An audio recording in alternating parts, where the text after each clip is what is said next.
Hello, friends. How are you? I hope all are doing well. I am going to tell you here about my English revision strategy.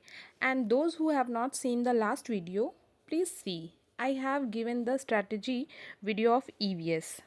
So, let's get start. And one thing जो यहाँ screen पर syllabus show हो रहा है वो मैंने Sachin academy के paid course से निधि मैम के थ्रू करवाया गया है। उसी को मैंने यहाँ पर मेंशन किया, उन्हीं सारे चैप्टर्स को मेंशन किया है, बट उस सीक्वेंस में नहीं किया है। यहाँ पर मैंने सारे चैप्टर को उस सीक्वेंस में किया है जिस सीक्वेंस में मुझे रिविज़न करना है।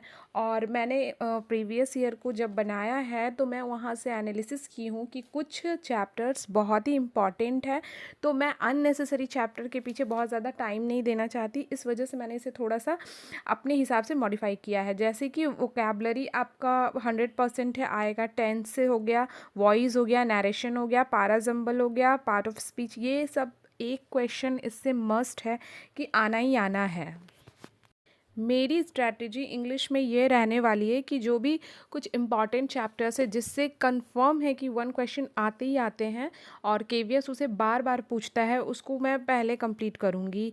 और उसको मैं mirror of common error book है, वो ऑलमोस्ट आई थिंक जो भी कॉम्पिटिटिव एग्ज़ाम की तैयारी करते हैं ऑलमोस्ट लगभग ये बुक सभी स्टूडेंट के पास होती है। इसमें बहुत से एमसीक्यूज़ रहते हैं, हर चैप्टर के पर 50 एमसीक्यूज़ देते हैं। तो उससे मैं जैसे इधर चैप्टर कंप्लीट करूँगी और उधर मैं उसमें से प्रैक्टिस कर लूँगी।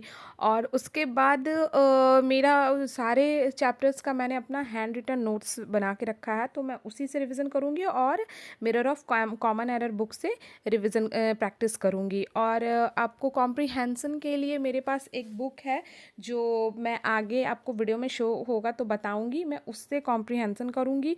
और वोकैबलरी के लिए मैं एवरीडे मेरे को वोकैबलरी 20 और 40 अपने टाइम के अकॉर्डिंग मैं कोशिश करूँगी कि मैं अब लर्न करना शुरू करूँ, क्योंकि वोकैबलरी पर मैंने अभी तक ज़रा सा भी काम नहीं करा है, तो मुझे उसमें टाइम देना पड़ेगा। और इंग्लिश हिंदी की वोकैबलरी मेरी कंप्लीट है, बट इंग्लिश में मेरा पूरा वोकैबलरी सेक्शन ही पूरा बचा हुआ है, तो मुझे उसको ज़्यादा टाइम देना पड़ेगा, तो मैं वो अपने टाइम के अकॉर्डिंग मैनेज करूँगी। और मैं जो भी बुक यहाँ दिखा रही हूँ वीडियो में मेरे पास है, तो ज़रूरी नहीं कि आपके पास भी वही बुक हो। आपके पास जो भी बुक है आप उससे कर सकते हैं। और हमें मतलब ऑलमोस्ट सभी चीज़ सेम होता है, बस ज़रूरत होता है हमें अच्छे से समझने की। फालतू जगह पे इन्वेस्ट नहीं करना है, जो है उन्हीं से हमें मैनेज कर लेना है। जब भी हम सिलेबस देखते हैं तो हमें ये पता होना चाहिए कि हमें जितना चैप्टर करना है उससे ज़्यादा हमें ये पता होना चाहिए कि हमें कितना चैप्टर छोड़ना है, क्योंकि 100% सिलेबस कंप्लीट कोई भी नहीं करता है और ये पॉसिबल भी नहीं है। तो जो इम्पॉर्टेंट है उसको ज़्यादा टाइम देना है, बजाय कि ये सब अननेसेसरी चैप्टर के पीछे हम टाइम वेस्ट कर दें। जब तक कि वैकेंसी नहीं आ जाती है मेरी यही स्ट्रैटेजी रहेगी। रिवीजन सारे सब्जेक्ट को मैं ट्राई करूँगी कि मैं एक बार अच्छे से रिवीजन कर लूँ, एक नहीं जितनी बार हो सकता है मैं रिवीजन कर लूँ। और मैं वैकेंसी का वेट कर रही हूँ, बट वेट कर रही हूँ इसका मतलब ये नहीं है कि मैं अपना इधर का फोकस ख़राब कर दूँ। क्या है, आप वैकेंसी कभी भी आए, बस मुझे अपना एक सीट कंफर्म करना है। और गाइज़ अगर मेरी वीडियो अच्छी लगती हो तो प्लीज़ मुझे लाइक और सब्सक्राइब करें।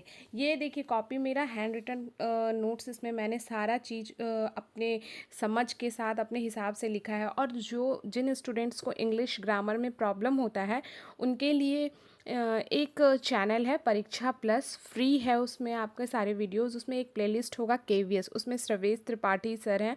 उन्होंने पूरे मतलब लास्ट ईयर वो पूरे वीडियो को उन्होंने बहुत अच्छे से, उसमें सारे ग्रामर को उन्होंने चैप्टर वाइज सारे करवा के रखा, और सब चैप्टर्स के बाद में उन्होंने एमसीक्यू करवाया उन्होंने लास्ट केवीएस एग्ज़ाम से पहले था। बट अगर आप एक बार उसको पढ़ोगे ना तो आप देखोगे कि लास्ट ईयर के केवीएस एग्ज़ाम्स में ना उनसे करवाया हुआ बहुत चीज़ टैली कर गया था। तो अगर आपको इंग्लिश में प्रॉब्लम होती है, आप पेड कोर्स नहीं ले सकते ना, तो आप डेफिनेटली वो मतलब उस चैनल पर जाएं और उस प्लेलिस्ट से ना एक एक करके सारे वीडियोस को देखें और अपना नोट्स बनाएं। तो आपको मतलब 110% आपको हेल्प मिलेगा ही मिलेगा। बहुत ईजी वे में पढ़ाते हैं सर। यहाँ पे mirror of common error book है। तो इसमें क्या है ना कि बहुत सा चैप्टर्स नहीं है, सिर्फ आपको ग्रामर्स के चैप्टर्स है और इसमें बहुत ज़्यादा ही प्रैक्टिस सेट दिए हुए हैं। तो उतना प्रैक्टिस सेट तो मैं नहीं लगाऊंगी इसमें से, क्योंकि इसका लेवल थोड़ा हाई टफ रहता है, बैंकिंग वगैरह का लेवल रहता है और मैं बहुत ज़्यादा लेवल यहाँ पर लेवल के हिसाब से अगर करने लगूँगी तो मेरे को बहुत टाइम लग जाएगा। तो मैं बहुत ज़्यादा इससे नहीं लगाऊंगी। हाँ, सीटेट के प्रीवियस ईयर्स में जो भी पूछे गए हैं क्वेश्चंस, उससे मैं प्रैक्टिस ज़रूर करूँगी। और बस यहाँ पे चैप्टर को मेरे को अच्छे से समझना है। और ये इस बुक का एक खासियत ये भी है कि इस बुक में आपको बाइलिंगुअल सारे चीज़ दिए हुए हैं। तो आप अगर चैप्टर उठाते हो तो उसमें से जो भी रूल्स वगैरह है उसको अगर आप 2-3 बार देखते हो ना तो आपको ये समझ आने लग जाता है। कुछ चैप्टर्स में ना मुझे बहुत प्रॉब्लम हो रही है, तो उसको क्या है, मेरे को एक बार प्रैक्टिस करना होगा, फिर उसमें से कुछ समझ में आएगा, कुछ बचेगा तो मेरे को दोबारा उसको प्रैक्टिस करना होगा। इस तरह से कुछ चैप्टर्स को मैंने अलग करके रखा है जो मुझे एक दो बार और देखना है, बाकी अपने हिसाब से। और ये एक बुक है मेरे पास सीटेट का, इसमें प्रीवियस ईयर्स वगैरह के क्वेश्चन दिए हुए हैं और इस बुक से मैं कॉम्प्रीहेंसन कर सकती हूँ। इसमें फिल इन द ब्लैंक्स हो गए बहुत से, लास्ट में इसमें एमसीक्यूज़ वगैरह बहुत सारा दिया हुआ है। तो ये बुक से ही मैं करूँगी क्योंकि ये हमारे पीआरटी लेवल को टच करता है।